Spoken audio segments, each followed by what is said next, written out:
So something that we recently just learned on Nintendo's direct presentation the other day was the fact that we're going to get a remake of an old Kirby game that came out over a decade ago. A lot of people are familiar with Kirby Return to Dreamland, which came out back in 2011 for the Wii console.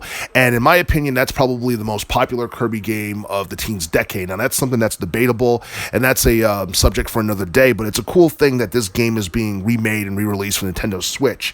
And I feel like this game is probably more popular than the more recent Kirby game that came out, Kirby and Forgotten Land, which it came out a few months ago. And I know that I made a video about it a while back saying that the game was probably a flop, but honestly, the sales started to pick up like towards the summer, and it was revealed back in June that that Kirby and Forgotten Land had reached over 4.5 million copies in terms of sales. So I'm pretty sure that's a game that's going to get a remake a little bit later down the line. But I looked at the trailer for Kirby's Return to Dreamland. Looked fantastic, mainly because just about everything that you see in it was impressive. Because, like, you look at the gameplay, right? The gameplay it's a platformer, but then at the same time, it looks similar to that of Smash Brothers. It feels like a Super Smash Brothers game if it was a platformer, but only with Kirby characters. The plot is, pretty solid, nothing complex, and they added some new features in terms of, weaponry, and they added like a new mini game along with bringing back like mini games that were in the original, Kirby game from 2011.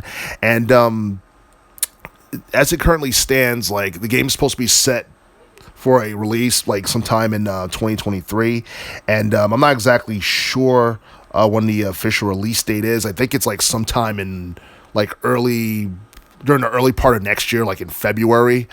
And I do feel that if this game was released, before the holiday season this year, it probably would sell more. But there's a very good chance that Kirby's Return to Dreamland Deluxe could do very well in sales, considering the fact that not everybody played the original version of the game, because the original version of the game came out in 2011, and that time period, the Wii console was so popular, and there were like so many more video games for the Wii console that sold more than the original Return to Dreamland game. So it's going to be interesting to see how well the remake of Return to Dreamland is going to do following its upcoming release in 2023.